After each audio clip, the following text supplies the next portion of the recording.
Aquí comienza Marquemos un Norte, periodismo alternativo, movimiento originario por la vida, el planeta y los derechos humanos. Marquemos un Norte, nuestro norte es el sur. Conduce Ricardo Silva.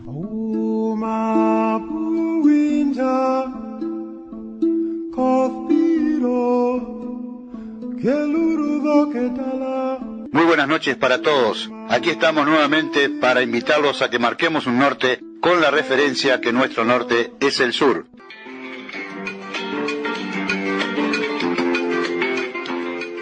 Mi nombre es Emilio Santiago, maestro. Tenemos una radio en la Escuela Normal Bilingüe Intercultural de Oaxaca. Rules, Patagonia, Argentina. Llamo Ángeles Pascual, vengo del estado de Hidalgo, de la radio comunitaria cultural en el Valle del Mezquital, en San Ildefonso. Están cordialmente invitados a que escuchen Marquemos un Norte.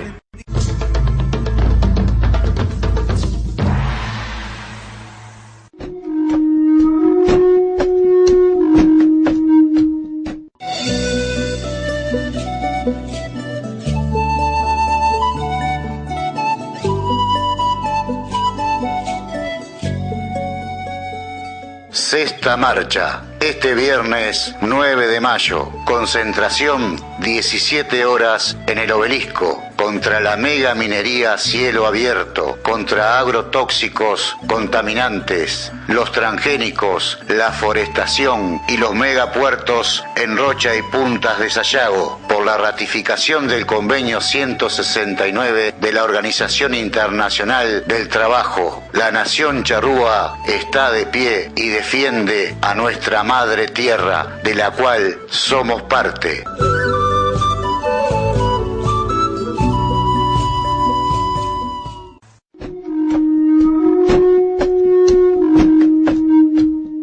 A la tierra del misterio, ondulada pampa charrúa, un pueblo de muchas razas que olfateando la garúa, por la huella del trabajo, la enamora y la hace suya. Foro Convenio 169 de la OIT, avances hacia su implementación en Uruguay.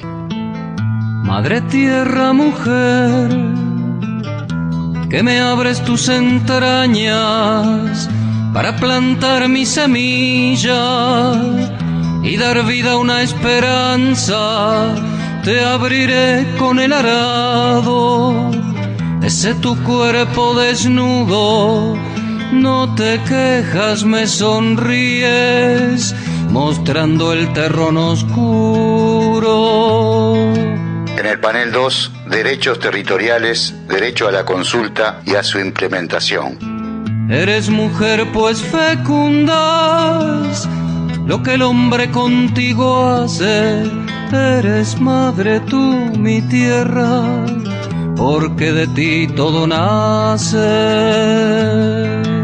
Llegando desde Argentina nos acompañó Natalia Zarapura, vicepresidenta del Fondo Indígena. Yo coincido con las cuestiones de incoherencia, de falta de voluntad política, de falta de compromiso de algunos sectores, pero sinceramente creo que los temas que nos llevan a discutir estas cuestiones también son cuestiones ideológicas. Hay armado todo un sistema, ¿no? Por ejemplo, esas últimas preguntas que se hacían en la mesa anterior de por qué se avanza más fácilmente en el reconocimiento de diversidad, ¿no?, de otros sectores, reconocimiento de derechos, y por qué no se avanza más en los reconocimientos de los derechos humanos de los pueblos indígenas. Y creo que un debate pendiente es justamente ese debate ideológico, ¿no?, que tocan los intereses, los temas de los pueblos indígenas. Ustedes saben que en el mundo hay más de 5.000 pueblos indígenas, somos más de 370 millones, estamos en más de 70 países y somos los pueblos indígenas en América Latina uno de los sectores más importantes de diversidad cultural y por lo tanto de diversidad biológica, pero somos los pueblos que también hemos resistido la opresión de este sistema y de este modelo económico. Entonces hay una cuestión política que en algún momento hay que discutirla, hay una cuestión ideológica, porque estos pueblos que estamos en toda América Latina no solo hemos estado en situación de opresión, sino que seguimos estando en situación de opresión. No somos pobres, nos han empobrecido, porque nos han despojado de nuestros territorios, han usurpado nuestros territorios y los han explotado irracionalmente. Entonces nos han puesto en situación de empobrecimiento. Entonces un tema es, esta sociedad, la sociedad de América Latina tiene que discutir qué modelo económico va a querer, qué relación con la madre tierra va a querer, qué relación vamos a tener con nuestra madre tierra. ¿Va a seguir siendo un bien a explotar o se va a convertir en un bien que todas y todos vamos a proteger? O sea que muchos de los temas que hay que discutir para seguir discutiendo de derechos es qué modelo vamos a sostener entre todas y todos. Porque no nos vamos a hacer los ingenuos que solo son falta de debate académico, falta de voluntad política. Hay intereses en juego, ¿no? Entonces en América Latina andamos los pueblos indígenas caminando, promoviendo el buen vivir de los pueblos indígenas, ¿no? El vivir bien, que es recuperar nuestra relación especial con la tierra, recuperar nuestra finalidad como humanidad, que es proteger la naturaleza. Entonces hay un primer gran tema, pensamos distinto, tenemos una relación distinta, pero eso no nos hace ni menos ni más que otros sectores de la sociedad. Pero la falta de este buen vivir y la instalación del vivir mejor, del competir, del explotar los recursos, se imaginan que no hay parámetro, ¿no? Primero era usurpar territorios, entonces los corramos, los hagamos desaparecer, los exterminemos, pero no, nos quedamos con sus territorios. Después era no solo usurparlos, sino que alguien los tiene que trabajar, entonces alguien tiene que ser la mano de obra barata, esclavizada, ¿no? Entonces no solo los usurpamos, sino que los esclavizamos a los dueños de la tierra. Pero no alcanza con eso. Ahora hay que explotar y sacar todo lo que tiene, y sacarlo de la forma más rápida y a menor costo. O sea, no hay parámetro en este modelo.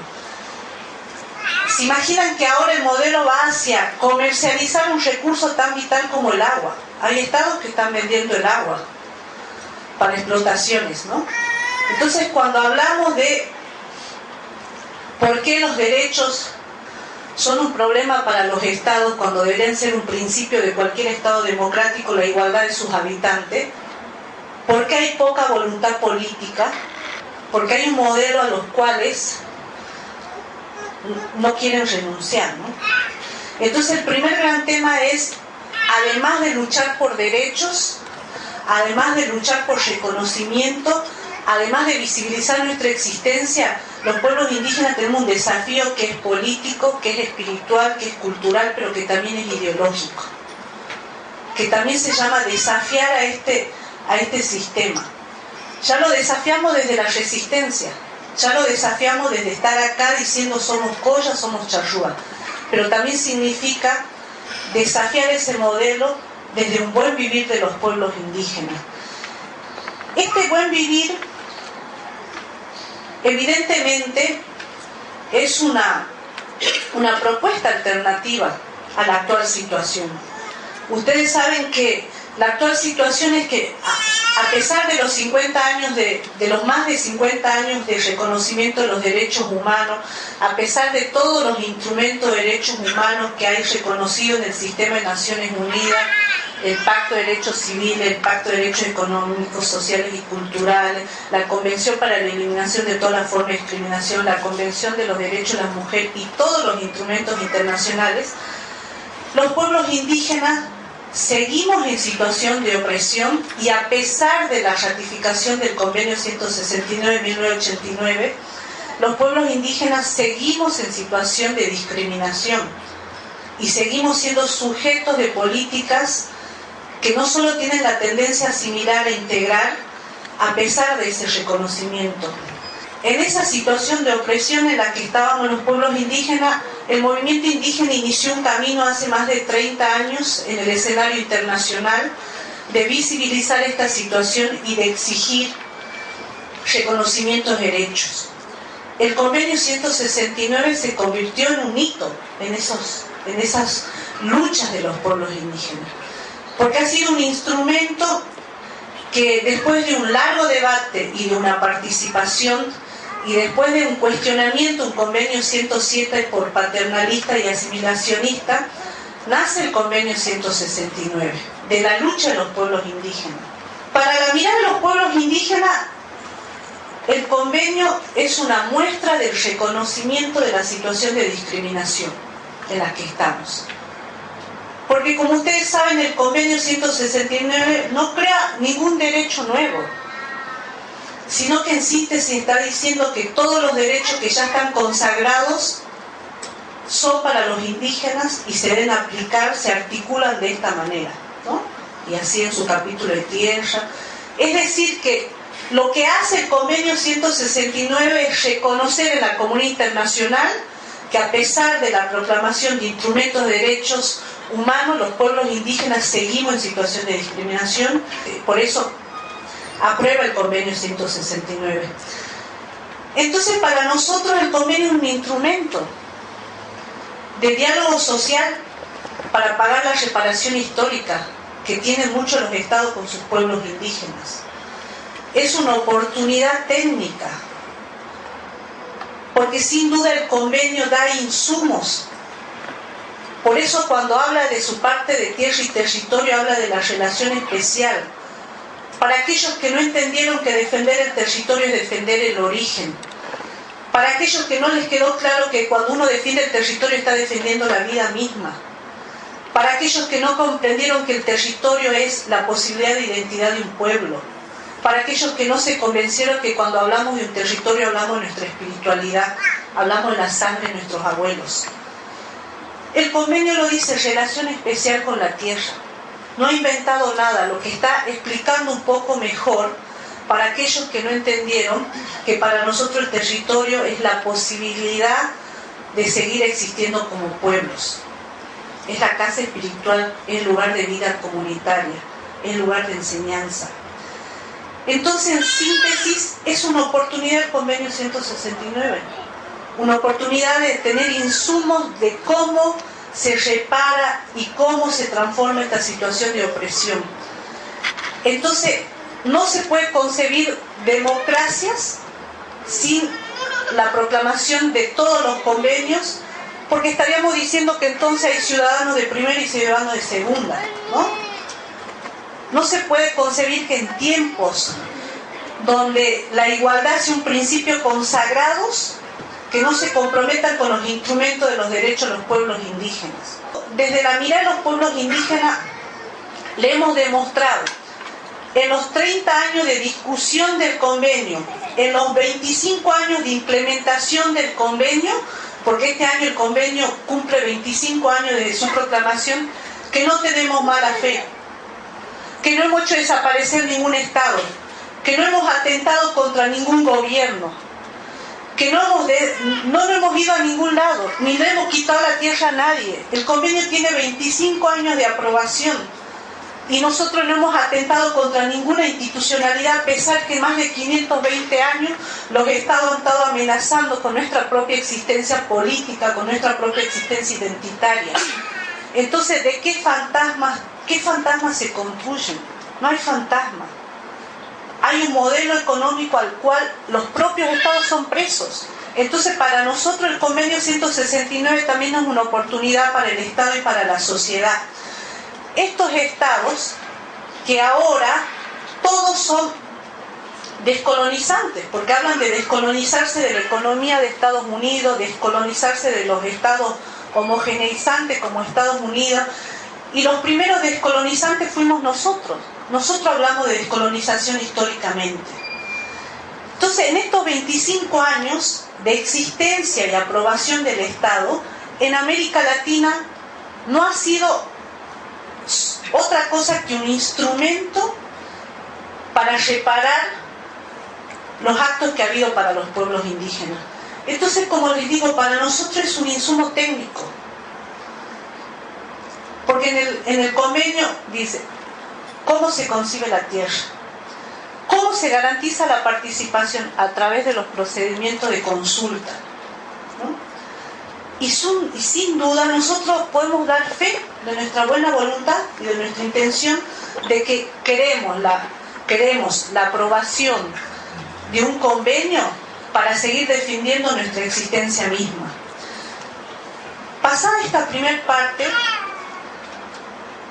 de decirles sinceramente, a pesar de lo que hemos vivido como pueblos, a pesar de lo que hemos vivido, seguimos en un marco de democracia, seguimos en un marco de gobernabilidad, seguimos en un marco de concertación exigiendo nuestros derechos. No nos vamos a ningún lado, no nos escondemos en ningún cerro, no amenazamos. Nuestras armas, nuestras flechas ahora son los derechos. Ahí están. Son los derechos que queremos que se respeten y queremos que se consagren y queremos aplicar. Por eso es que nos parece que la aprobación del convenio 169 no es solo el reconocimiento de una deuda histórica, sino que es una obligación del Estado. Y empezar a asumir procesos de debates de qué tipo de desarrollo vamos a querer. Pero hay algunos hombres que te tienen y no están, te cotizan y te secas, especulan y se van, otros traen su riqueza y sobre tu espalda muda echan bestias ignorantes a pisotear tu ternura. Continuamos escuchando a la vicepresidenta del Fondo Indígena, Natalia Sarapura. Mientras muchos otros sueñan entre sus brazos tenerte, te aman tanto que han llegado a dar su vida a la muerte.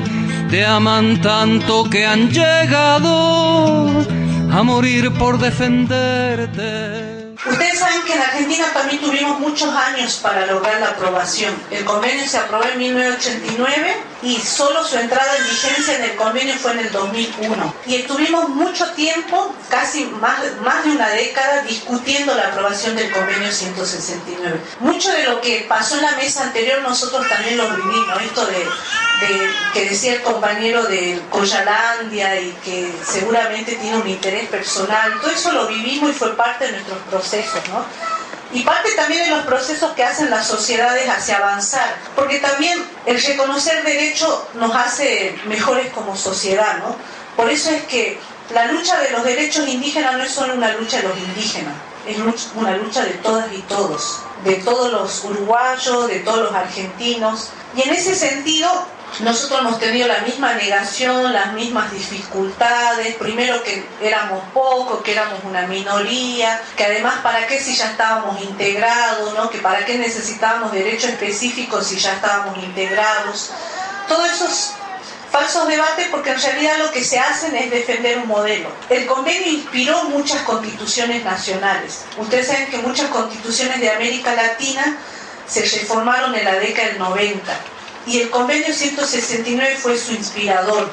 En el caso nuestro, a pesar de no estar aprobado, inspiró la reforma de la Constitución Nacional y los derechos que ahí fueron consagrados. Nosotros tenemos un artículo 75, inciso 17 de la Constitución Nacional que está inspirado en el convenio. Por un lado reconoce la preexistencia étnica, por otro lado reconoce la personería jurídica de las comunidades, el reconocimiento a la propiedad comunitaria de las tierras y a la participación en los intereses que nos afectan, ¿no?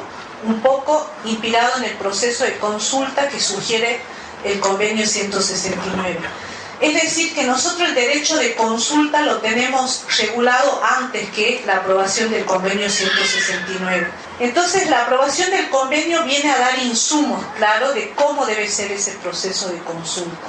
Insumos que, como que el proceso de consulta no es lo mismo que la participación ciudadana, ¿no?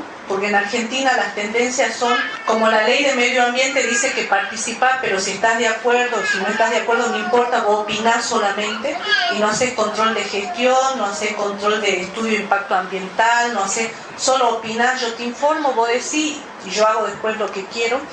Entonces lo que queda claro en el convenio es que la consulta no equipara la participación ciudadana, ¿no? La consulta es un procedimiento que tiene algunas características, como que sea previo, es un procedimiento que tiene una finalidad que es lograr un acuerdo.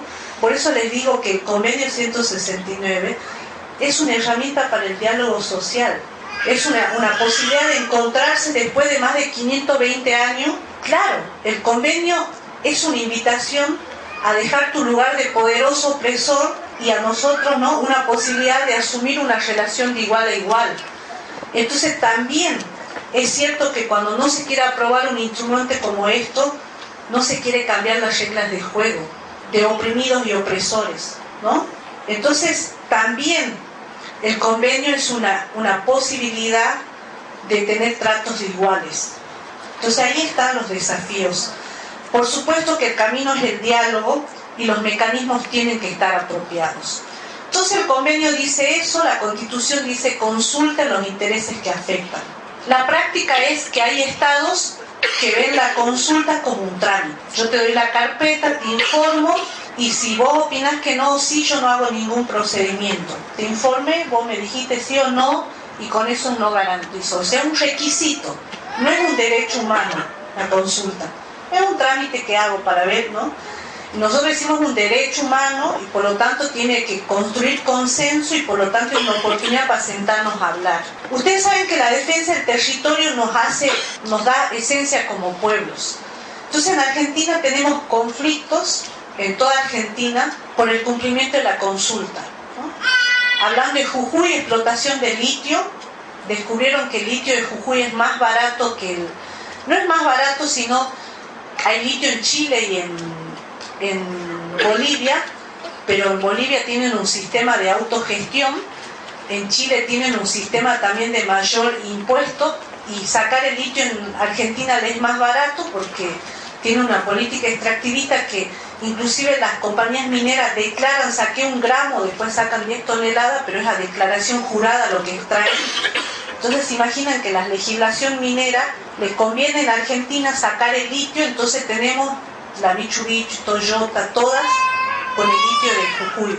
Entonces tenemos un conflicto, tenemos un caso en la Comisión Interamericana, un caso sobre consulta por la explotación la extracción de litio en un territorio del pueblo Atacama. Tenemos conflictos con la extracción de petróleo. Ustedes saben que el carácter federal de Argentina hace que algunas provincias traten mejor los derechos de los pueblos indígenas, otras no los respeta, otros los reconoce, aunque la Constitución diga que los derechos existen y hay que respetarlos, depende de la voluntad política de los gobernadores. Tenemos conflictos con el petróleo, pero en síntesis, el procedimiento de consulta de una vez por todas obliga a hacer estudios de impacto ambientales, porque antes, la década del 70, mi territorio fue capital de la minería. Las empresas llegaban, ni siquiera hacían un estudio de impacto ambiental. Nosotros hemos encontrado 3 estudios de impacto ambiental de lugares distintos de la década del 70 y los 3 decían exactamente lo mismo, le cambiaban el nombre y los presentaban porque nadie controlaba,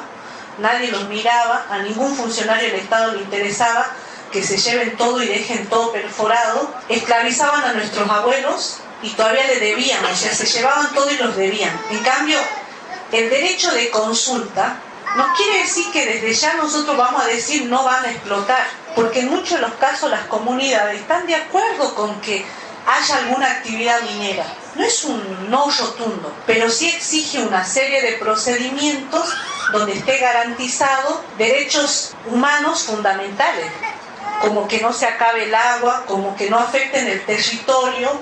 Es decir, lo que estamos garantizando. Por eso cuando nos ponen a los indígenas como los antidesarrollo, la verdad es que a los que conocemos la realidad de la explotación de los recursos naturales, nos da mucha bronca, porque si hay algo que nosotros hacemos es defender nuestro territorio, y defenderlo significa cuidarlo de todas las amenazas posibles. Entonces, sin duda, nuestros abuelos han sido, por ejemplo, en nuestra zona hay mineros artesanales, una forma tradicional de trabajar los recursos, sustentable.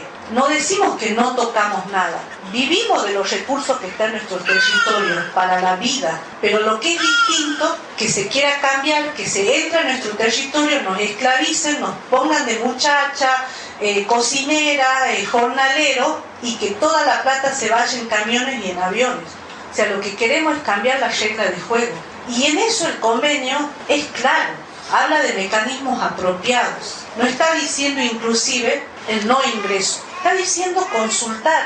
Por eso es que nos parece que cuando se tejen hipótesis en contra de los derechos de los pueblos indígenas, lo que no se dice en verdad es que hay sociedades, hay estados cómodos en un modelo que no nos animamos a cuestionar, y que los pueblos indígenas no somos un movimiento folclórico, no somos un movimiento culturoso, somos un movimiento político que cuestiona al Estado, que exige derecho, pero que también tiene bases ideológicas basadas en la espiritualidad y en la defensa del territorio.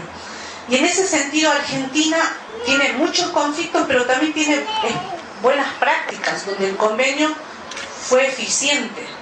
Por ejemplo, nosotros tenemos la instalación de redes se me fue la palabra técnica, pero para el acceso a internet.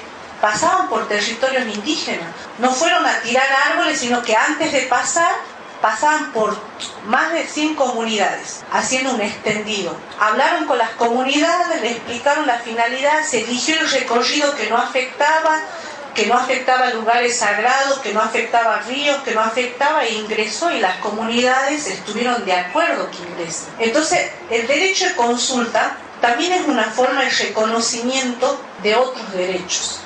Por eso es que tiene su importancia. Primero porque toca intereses económicos, pero para nosotros, porque a través de la consulta, el derecho de consulta es garante de otros derechos. Porque a través del derecho de consulta podemos defender el territorio, que para nosotros es nuestra vida. A través del derecho de consulta podemos defender la identidad, que para nosotros es la forma que queremos vivir. A través del derecho de consulta defendemos nuestro derecho al desarrollo, que es la forma que queremos vivir y dejar la casa para nuestro futuro. Es decir, el derecho de consulta es garante de otros derechos. Por eso radica su importancia. Pero en América Latina no solo hay conflictos, hay muchas buenas prácticas. Hay sentencias de la Corte Interamericana también. Es decir que, en síntesis, en muchos de los lugares donde ya se ratificó el convenio, no solo ha sido una posibilidad de no usurpar territorio y de no esclavizar, sino también una oportunidad de poder tener un diálogo más respetuoso, más armónico, de igual a igual. Y ahí radica su importancia.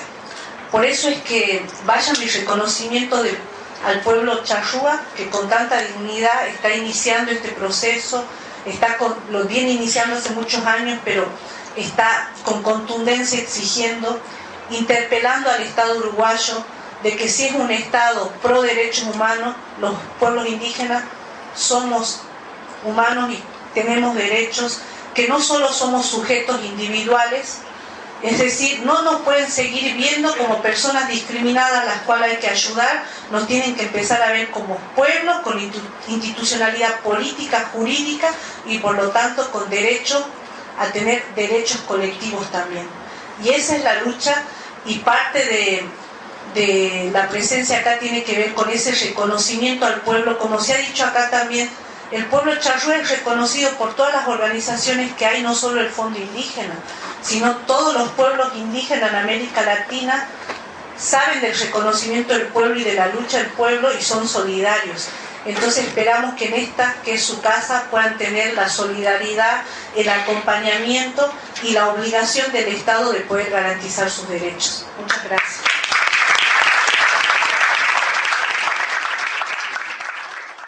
Madre tierra, mujer, los hombres han de escuchar tus voces de amor por ellos, tus gritos de soledad, tus voces de amor por ellos, tus gritos de soledad.